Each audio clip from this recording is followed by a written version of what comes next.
Hello,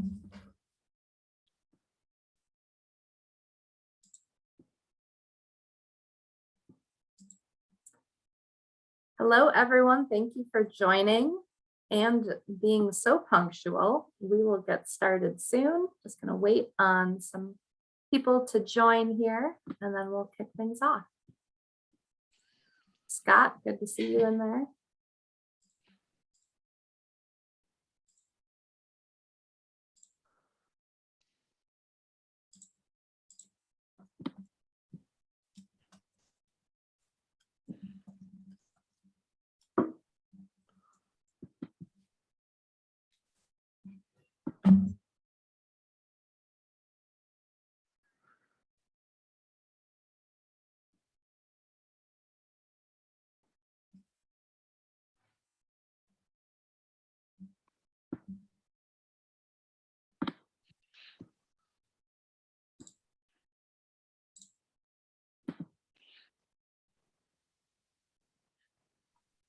All right, looks like we have a good group here to get started. So I will go ahead and kick things off as people continue to trickle in.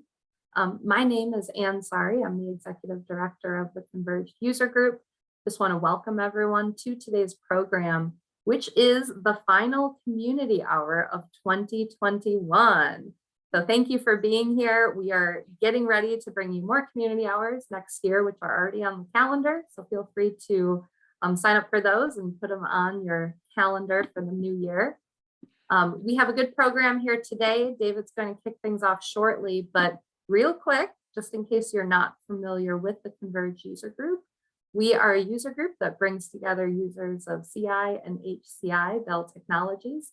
And really our main goal is to make sure that users of the technology are connecting with one another to share best practices, stories, lessons learned, which is what we'll do here today. And please be sure to share your feedback with us. We recently launched a member survey, which will help us plan events for next year. And then we'll also have a survey from today's program. And anyone who participates in the survey will be in a drawing to win a prize. Your feedback after every one of these is so important so we can continue to bring you more valuable programming. So with that, I will pass it over to David Giesica to kick us off here today and talk a little bit more about today's program. Thank you. Thanks, Ann. Thanks, Ann. Speakers, can you hear me? Just double check. All right, fantastic. Thank you, everybody, for joining. Welcome to the December edition of the Converged Community Hour. We've got a great conversation today. We're going to take a look back and a look forward. And we have the honor of many of our board members here. I'm joined by Converged User Group Vice President Matt Wakefield and board members Adam Little, Chris Stanley, and Suzanne Pickett. Panelists, thank you very much. Folks, these huge experience in IT transformation and leadership in IT here. So please shoot questions into the chat, comments, feedback, anything for the panel. We'd love this to be interactive. We're going to talk about 2021 and kind of say good riddance as we have the past couple of years. We're going to look forward a little bit to 2022 and what might be coming. And we'd like to start with, lessons learned that board members can share and all sorts of things that relate to IT leadership. Adam, kick it off with you. We were talking earlier this week and, in 2021, it was more of the same of 2020 largely. But what are some key lessons learned that you that are top of mind? We were in remote workforce. And what do you think's going to influence 2022? And panelists, please weigh in. I would love to be out of this conversation. Yeah, totally. I was kind of reflecting on 2021 the other day when I was doing my performance review. Doesn't everybody love doing those? But kind of just reflecting on where our business was in 2021, things we did, and we jokingly, a couple of my teammates came up with this. That I don't know about you guys, but as I'm going through that, I'm blurring together 2020 and 2021. I can't remember what I did when. Frankly, it feels like all one blurry long COVID year that I hope we get out of at some point. But I think really for the business, right, it's been about being dynamic, right? And what does the business need and how can we enable our users to do business as usual, right, as they were used to when they were in the office from home, making sure that they don't have a lesser experience than when they were in the office, and kind of just being resilient, right? I think probably a lot of different verticals have had a different experience through this, right? Some companies were super ready to pivot to being remote because they had remote sales teams. Some teams were generally on-prem, service businesses that had to have everybody on site. And they may have had a completely different experience where business was down and they had no choice but to, try to find cost savings and balance budgets and all of that. So I think like kind of the theme of all of this has kind of been resiliency and like how can we as leaders in the IT space, right, enable technology while trying to also minimize costs and keep the business in the healthiest place it can be, right? And I think that's a challenge for everyone, but also at the same time, like I try to not be all doom and gloom on that, right? Because it's definitely enabled some interesting things with remote work, recruitment, different education opportunities, right? I think a lot of colleges have this where do we bring students back on site? Do we send them back home? I saw the other day that like Cornell and Princeton both had COVID breakouts, so they sent everybody back home. So how do they enable that same classroom experience, right? So I think that's just more of the same dialogue, right? Of like, now that this seems like we're not going to be out of this soon, how do we adjust and prepare for where we can be in the best place going forward? That's what I got on it. Yeah, Suzanne. Well, you're next in my windows. Oh, yeah, everything that was just said probably resonates with all of us. For us, especially within Dell Technologies, it was a massive pivot for remote work. And some people have heard this story, but I actually relocated a year and a half ago to actually go into the headquarters, the Round Rock campus of Dell. And I ended up during my relocation having the flights canceled for the first lockdown and the office closed. And so I actually moved to go into the office and have yet to set foot into it. So my entire experience has been remote, including onboarding into a fairly new, dynamic, large-scale company.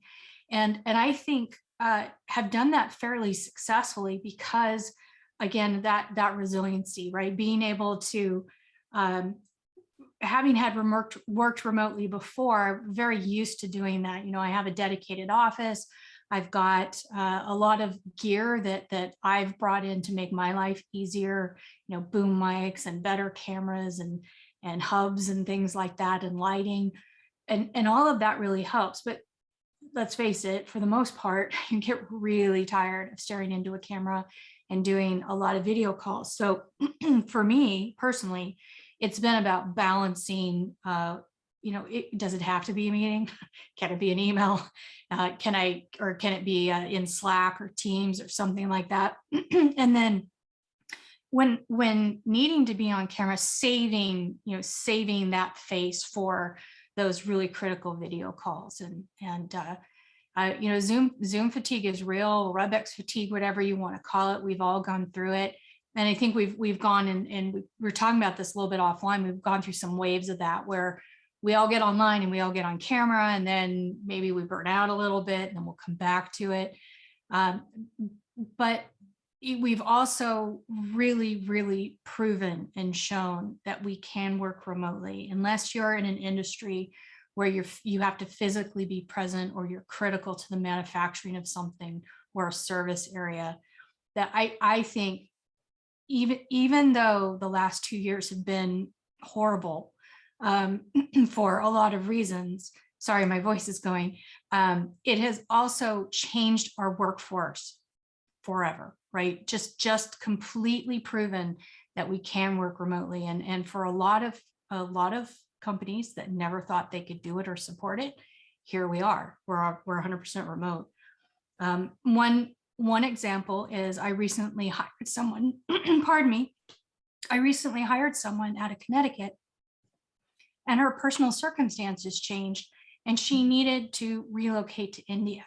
And she was really worried. She'd only been working for me a couple months. And I was like, it doesn't matter to me where you're located. I don't need you physically in a certain location. Now, we might have to adjust time zone work, or we'll figure that out, because I also have employees in India today, so she can just work on that time zone. But for me, it was a no-brainer. We hired her, we recruited her and hired her.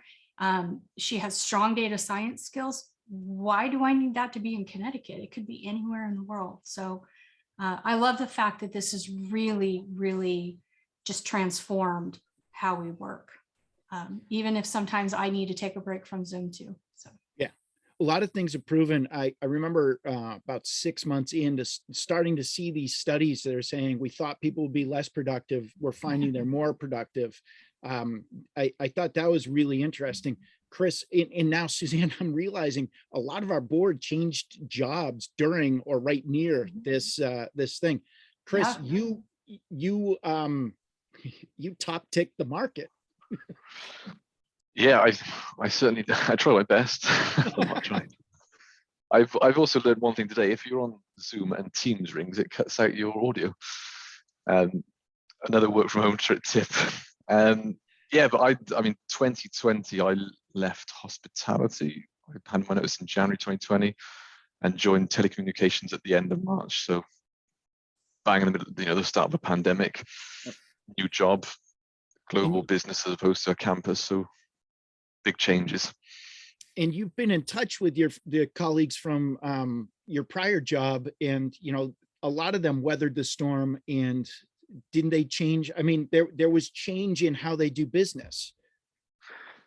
Very much. There was, in hospitality, there have been things that we pushed for IT systems, just simple things like ordering food from your table as you arrive and having that brought to you. I mean, that seems normal now, but we probably tried putting that project in place for 2-3 years, but it wasn't seen as a real sort of business driver. But now it's the norm, and they literally had it in within about 3 months, I think, at the start of the pandemic, because the places closed and you've got a lot of time then to do things.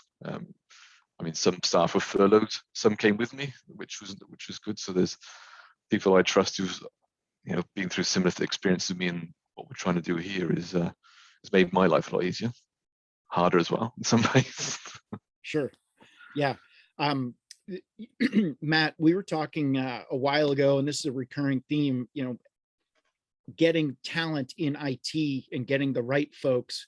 I'm sure everybody's running into this, but Matt and I have been, it's like every other month we have this another iteration of this conversation. Has the remote work that we've done, this as time has gone through, has it made it easier, or has it made certainly IT folks that are in demand, more in demand, because it's easier to poach them because you don't have to be near them?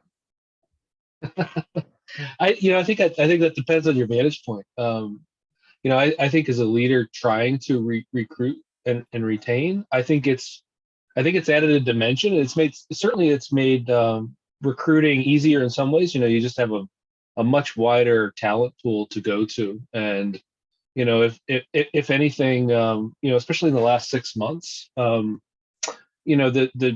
changes in the industry have just opened up a lot of opportunities for folks that previously were tied to a geography or felt like they couldn't move from where they were. So I think in that sense, it's made it easier. Certainly, from a competition perspective, it's a challenge recruiting.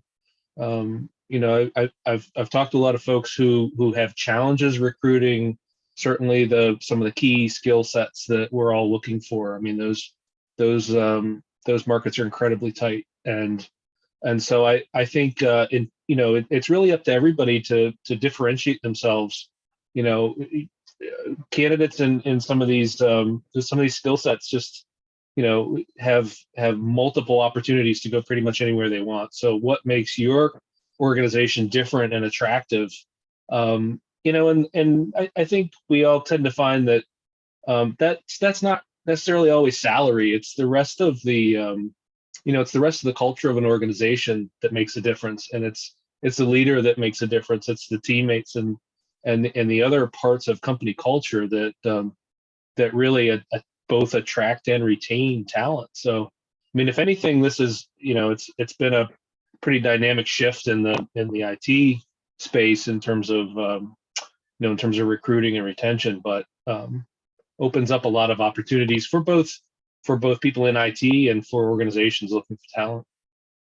I think recruitment has become easier, but retaining is harder because your staff are getting more offers or seeing other things elsewhere. So Yeah, definitely it comes down to culture, I think. And when you have first of all, your team, I mean, you can be more flexible if they need an hour or two off in the day and they said they'll come back in the evening, then being where I work with different time zones, it works better for me. So that's certainly a plus point.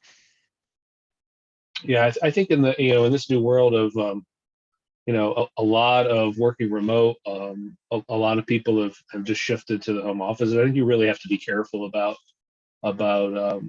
just fatigue, not just meeting fatigue, Zoom fatigue, but just there's even more of a shift to just this always on mode. I think we have to be really careful about that and make sure that we've got strategies to keep this things from just turning into a 24/7 all the time situation, because I mean that definitely fatigues people, and it's Well, very much a demotivator. Sorry, Yeah. even just taking a break, going and getting a glass of water or stepping outside, I find myself like, oh, I have another meeting starting. And the next thing I know, it's 4 or 5 o'clock in the afternoon. I haven't had lunch. I haven't had anything to drink all day, and I'm dehydrated and starting to, to really feel it.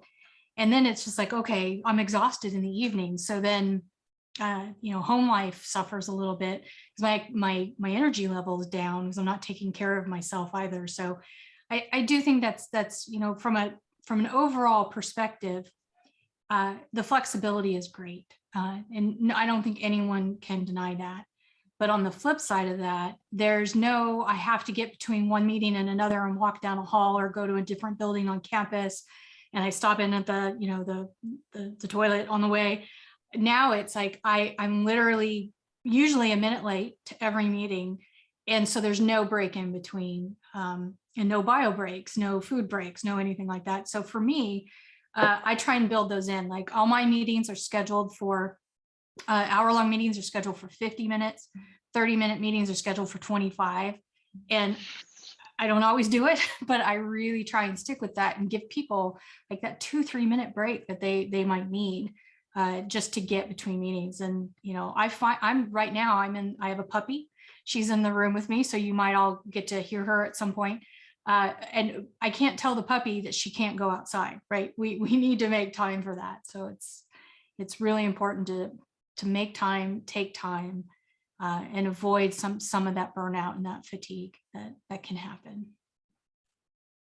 Yeah, I was going to add along the lines of what all of you have said, right, is that just the fatigue of people knowing you're always available, right, on Teams, on Slack, what have you, right? Like there's no, oh, I missed him. He was between meetings or he wasn't at his desk. Like, where else are you going to be? We know you're going to be at your desk, right? You're working from home. So my wife has got this where she's pretty much always busy on Teams, and her team knows that they can message her, but that's, so that I can take 30 minutes to have one, so that I can take a bio break, those types of things. But, those were just things that you take for granted when you were in the office, right? Because there was that water cooler talk. There was that just walking away from the desk when something's frustrating you and you need to clear your head, take a walk, right? Those are things that I find myself struggling to still put into my schedule, right? At home, it's just, there's always somebody else that needs something. There's always somebody that instead of putting in a ticket is going to message you directly because they know that you can help them faster and get you what you need, right? So that 24/7. yeah, that for us has been very much like. Recently, I realized that my home office and my desk, I was starting to step around things in my room and having to move clutter to do anything. And I was like, what is going on here? There's no reason this should be this way.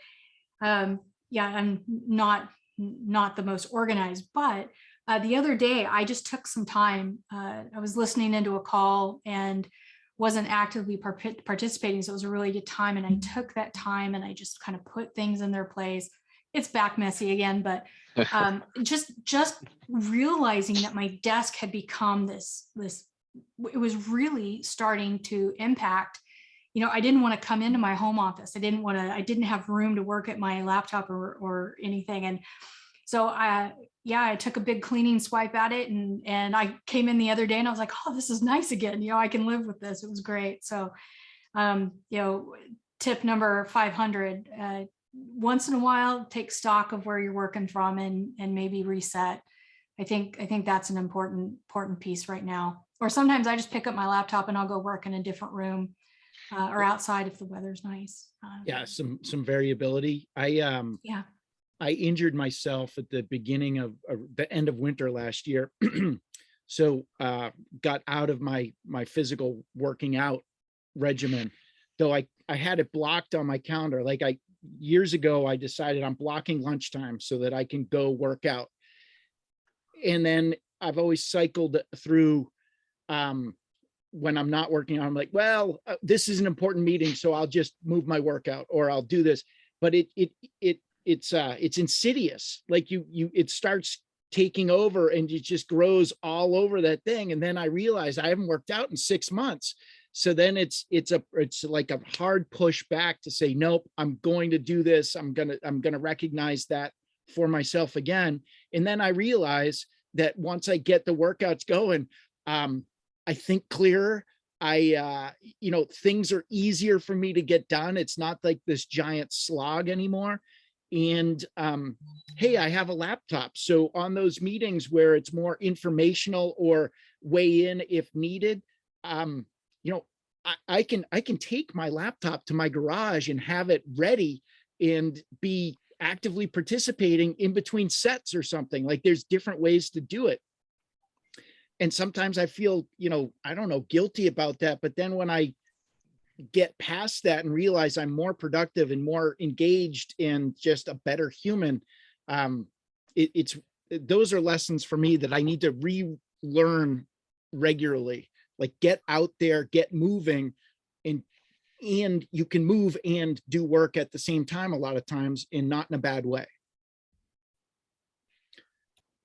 Funny enough, I discovered that one of my coworkers lives in the same neighborhood area as me. She's maybe a mile or so away. And the other day, she was like, "Hey, let's take a walking meeting." And I was like, "Are you crazy? I don't have time for that.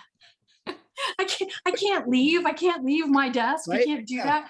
And then I'm like, why not? Why can't I do that? Right? It's just, instead of us we're a mile apart, we live in the same town, the same neighborhood. And, I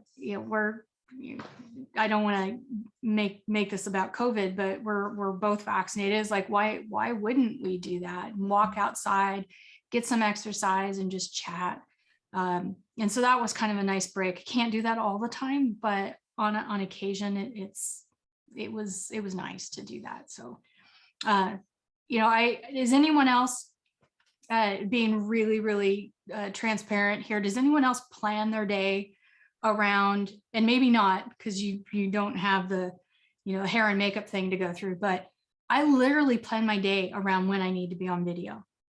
And I also negotiate with myself when that happens. So it's like, instead of worrying about my commute and planning my commute, I'm starting to plan around when I'm going to shower, when I'm going to, slap some makeup on, or when I'm going to do my hair. And most of you on this call probably don't care about that. But I literally, it's like, unless I want to look like Cousin Ed, that's something I have to think about if I'm going to be on video. And I literally every night before I go to bed, I check my calendar and go, I can slip a shower in at 9:15, and then I'll do my makeup at 10:30, and I'll be on video by 11.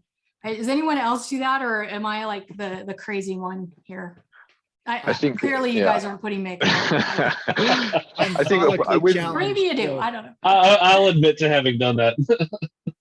Yeah, I don't. So I have my team calls daily, and a lot of calls I have in the business with it's me and some of the technical guys on. We never have our cameras on. Yeah. But the marketing, sales, they all do. So it doesn't really affect us as much, maybe. Yeah, as well as not for have much sure. hair. with my boss or my boss's boss, I am on video for every single one of those.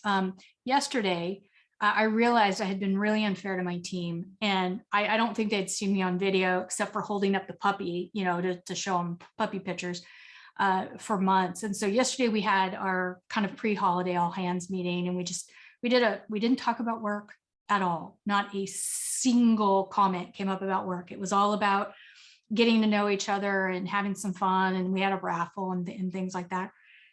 And you know what? I didn't do my hair and makeup for that one. Who cares, right? They didn't care. We were just having fun. And yeah, you know, I might have scared them a little bit, but that's how it goes. So I think of it as well when we first went into lockdowns, we're all maybe in our dressing gowns a lot more. So yeah, we used to turn our cameras on. I have a full confession for everyone. I mean, I'm gonna lay it out there, everyone. It's the I end have of the not year. taken a single meeting wearing shoes in the last 18 months. Not that's- once. That's healthy for your feet. Yeah, right. We're all news presenters now.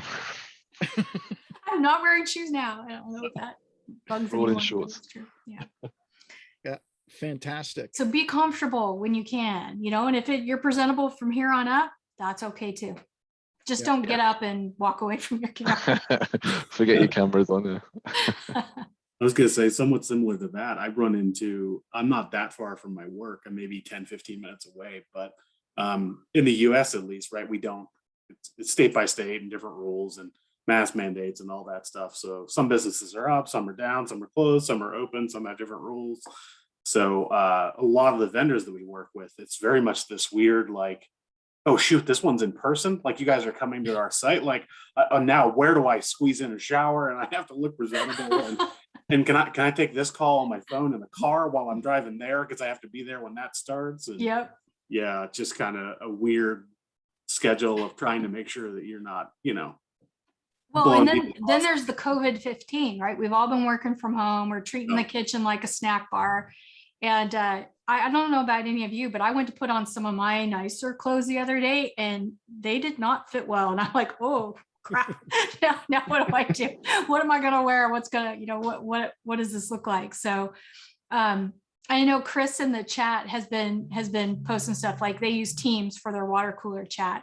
Absolutely. Teams, Slack, all the collaboration tools. You know, I, especially for my team being global, it's the number one way they can get me. And I actually, you know, have it on my mobile device. So I get the notifications, and that way, if anything's going on around the world, or if they just need to reach out, that's kind of the number one thing. So yeah, I don't know of any meetings that I'm having that I'm not also on multiple chats. And that's probably another confession I shouldn't make, but I think that's kind of the new normal too, is that multitasking that we're now all being asked to do, because you can't dedicate 100% of your time to the meeting you're on because of all this other stuff that's going on in the background. I don't know about everyone else. There doesn't seem to be enough hours in the day for that. So for sure, I'm not multitasking now, but typically in other calls, I will do that. Don't tell anyone. Yeah, add your work tools into the social media ones, and there's no time left. Yeah, exactly. Exactly. You know, thinking back, that as soon as chat and wireless internet got to the laptops, and people would go to the conference rooms, and you know, they'd be sitting there, and all of a sudden they're typing away, and you know, they're clearly not paying attention to what's going on. So I don't know if is it worse? I don't know. I think maybe it's just a little bit different. Maybe it's even better because you don't want to get caught at it.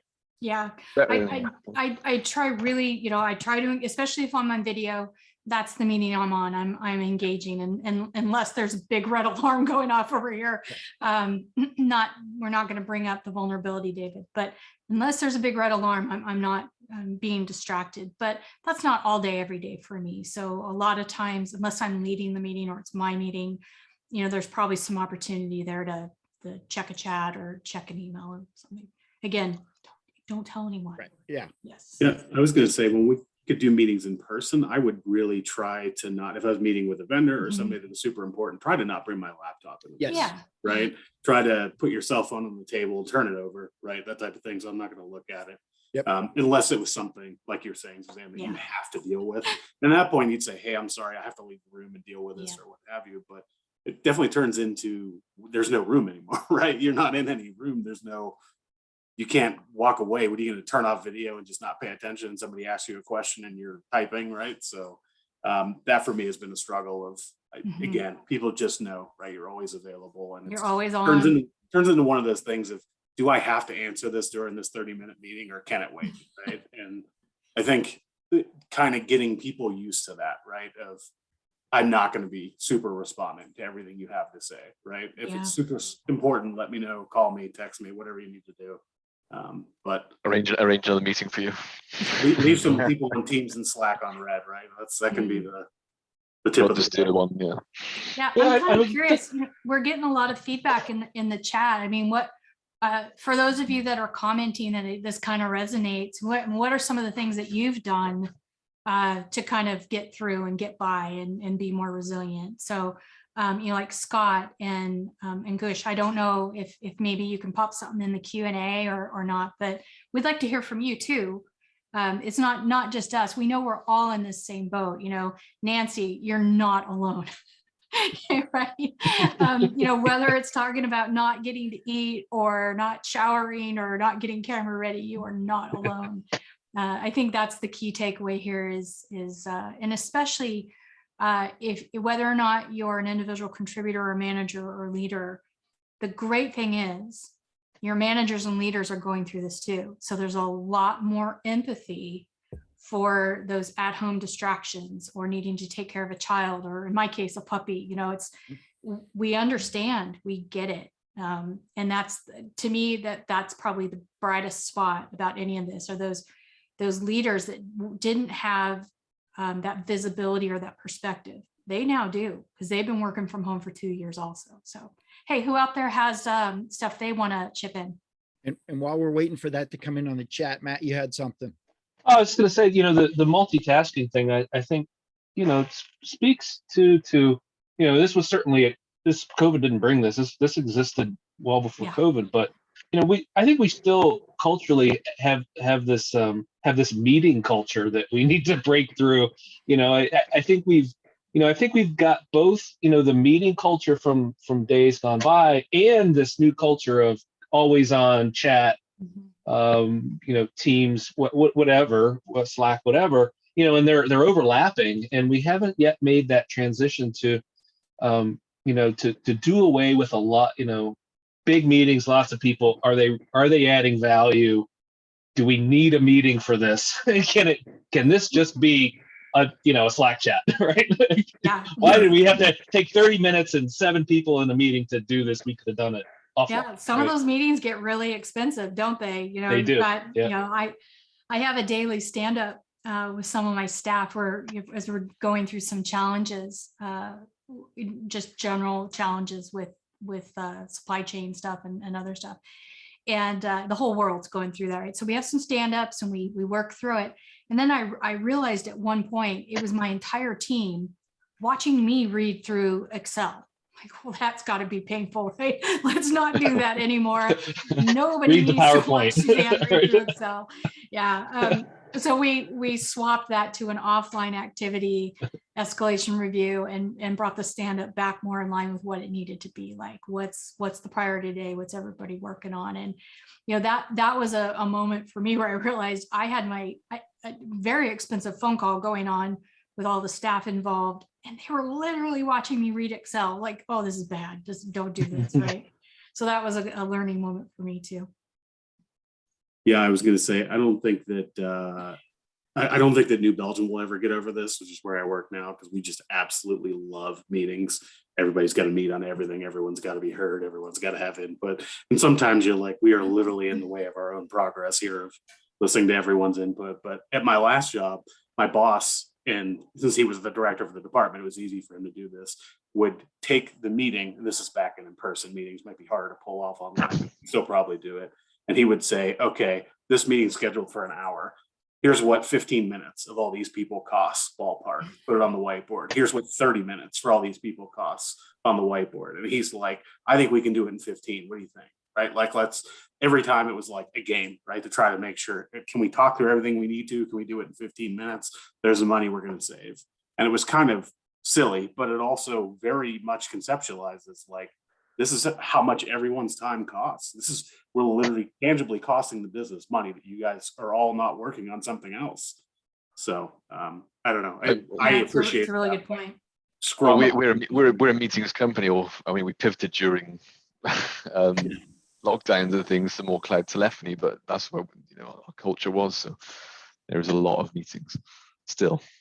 Yeah. I feel. So, I saw Gilbert posted in the chat. Anybody else so busy their interruptions are getting interrupted? Absolutely. You know what for me the worst thing is?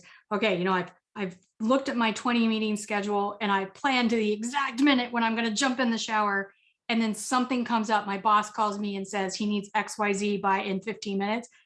And there goes that planned time, right? I'm like, all right, now I've got to reshuffle everything and figure out how to do it. And by the way, there went lunch and in any way, shape, or form. So absolutely experiencing that. And then also Rodney, right? Work from home hurts creativity and collaboration. I'm not seeing that at all. I think as a leader, me giving my team the flexible time and then bringing, like having those stand-ups and asking them for their ideas and their opinions and all of that. I'm not sensing any lack of creativity there. In fact, I'm seeing some of the best work ever from my team and my staff. And on the very rare occasions, I need to make an unplanned phone call to them because it's something too big for Teams or Slack or email. And I don't, want to have another Zoom call. I'm not real big on picking up the phone and interrupting people, but on the very rare occasions I need to do that and work through or brainstorm a problem, my team's there for me. So again, does it matter if they're sitting across from me in a cube or on the phone? I don't think so. Yeah, I think.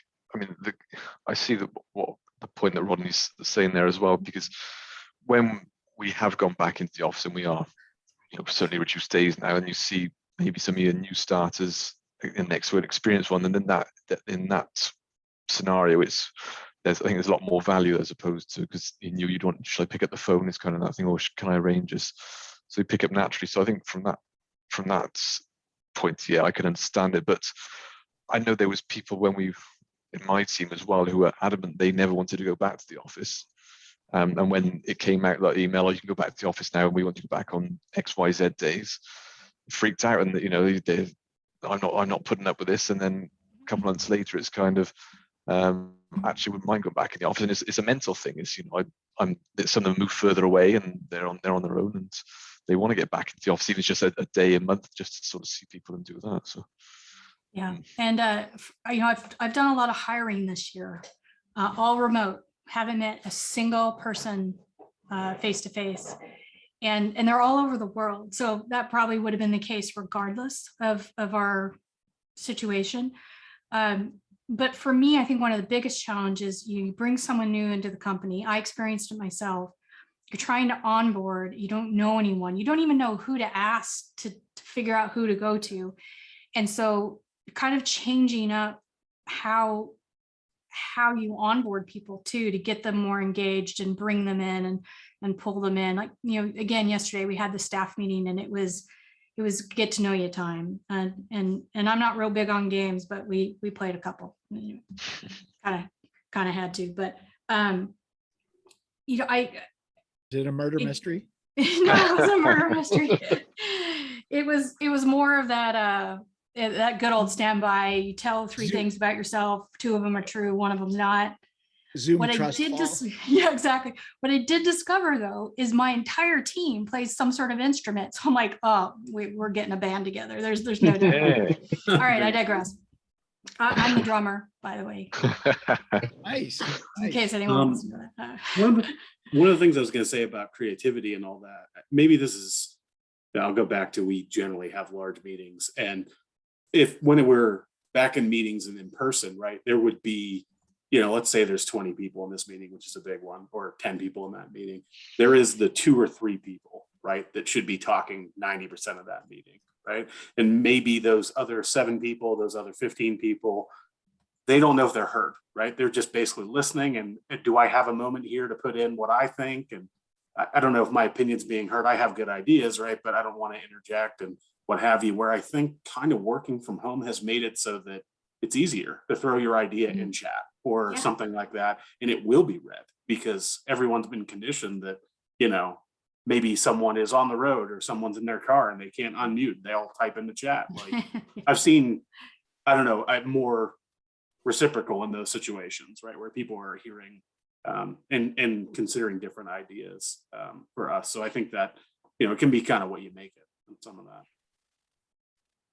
So a couple things to kind of touch on, and then maybe we'll look a little bit towards predicting the future.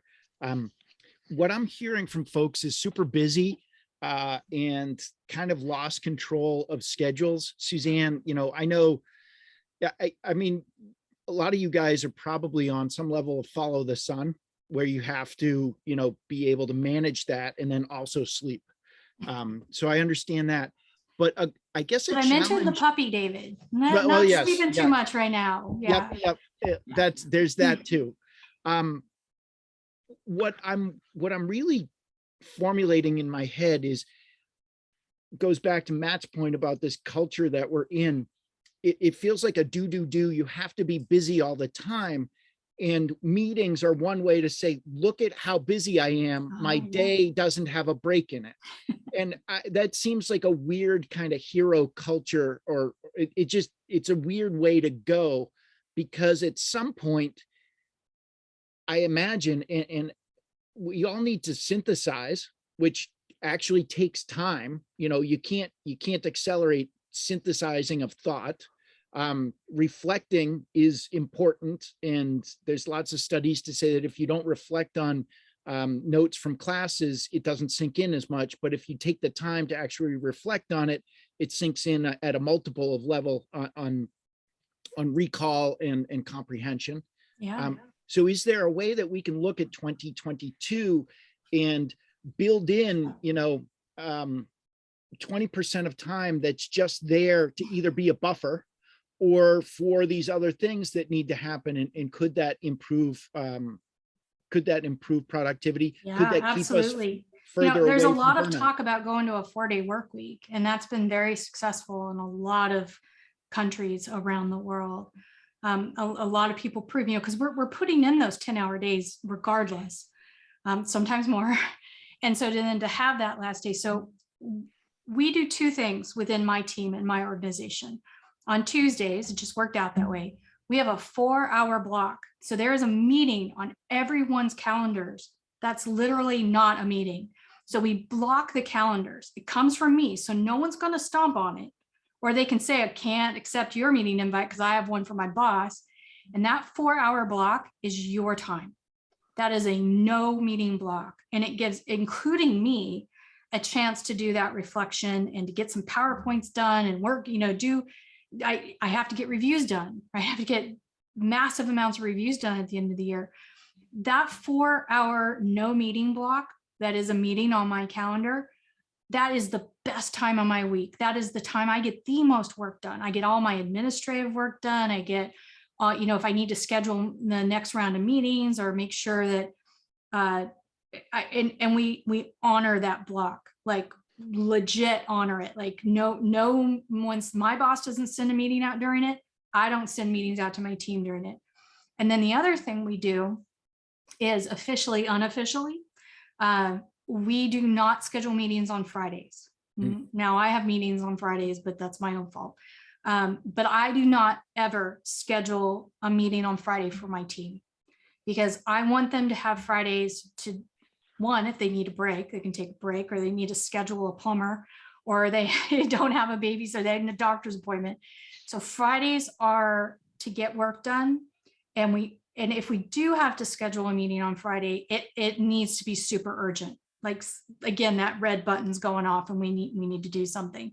But then we know people have Friday time to do that. So that is what we want to carry. My team wants to carry forward into next year, And then again, evaluating those meetings. And if I have a stand-up every day of the week, does it have to be every day of the week, or can I make it 3 days a week or 2 days a week?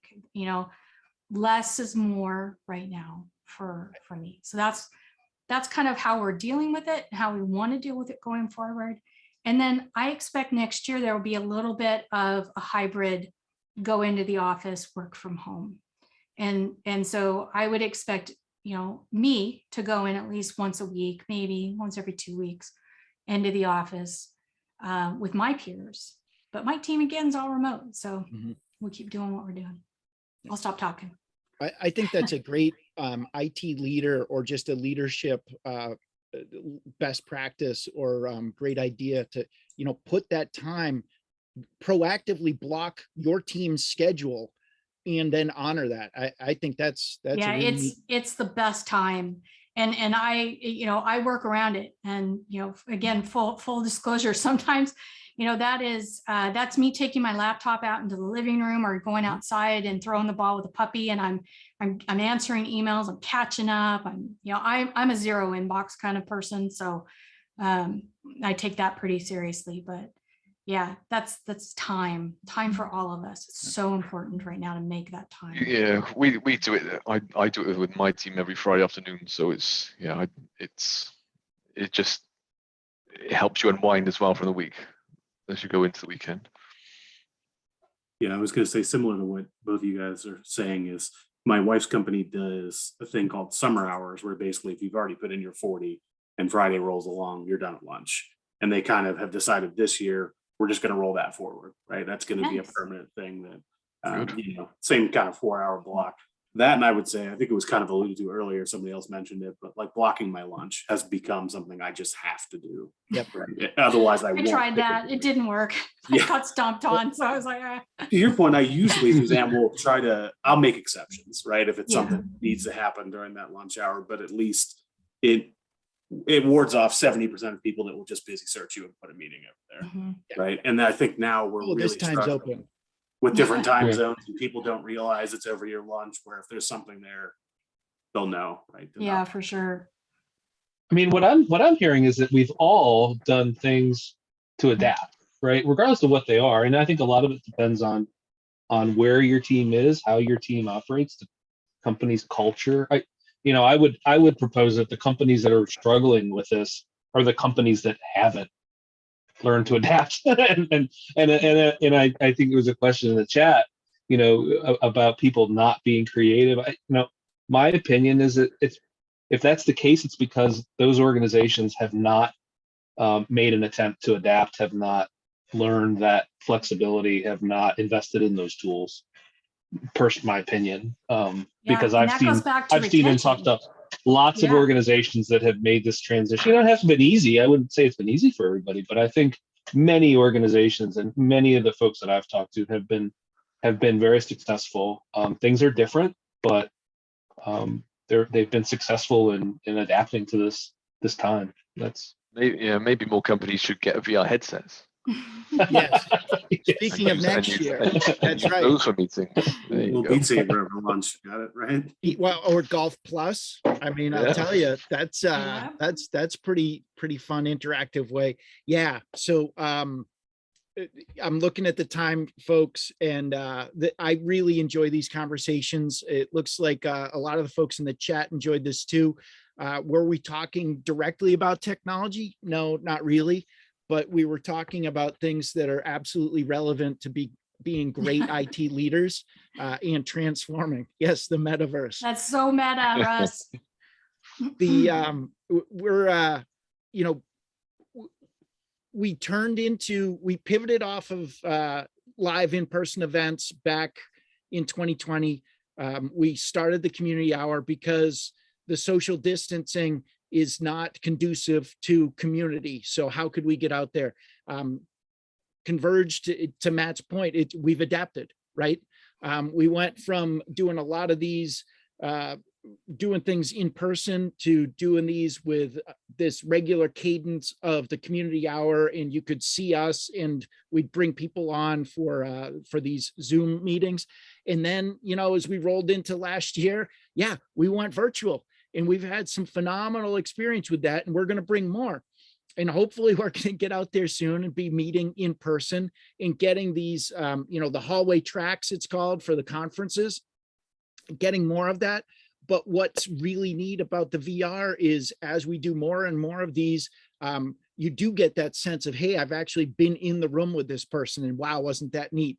And we're figuring out how to bring that sense to the broader community better through Zoom. So you can look for that coming from the Converge user group in 2022.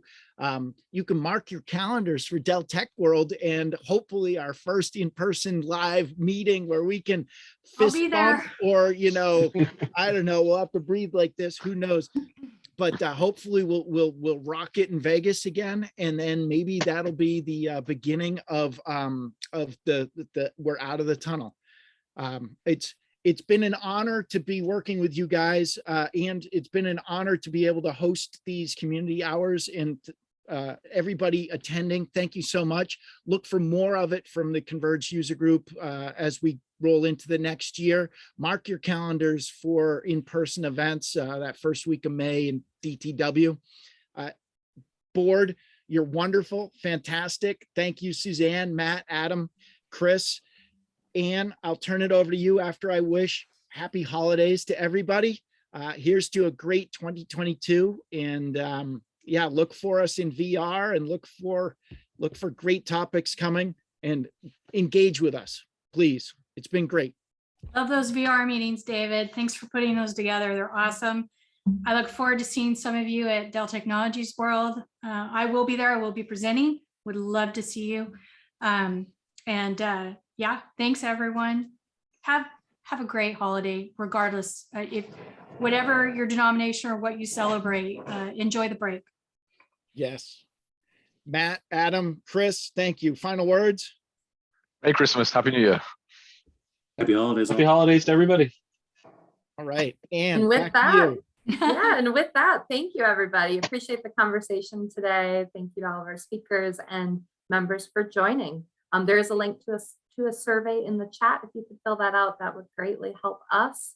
And we look forward to connecting with you again in 2022. So thank you, everybody. Bye, everyone. Thanks, everyone. Great Bye-bye. chatting. Bye-bye. Hi, everyone. Bye-bye.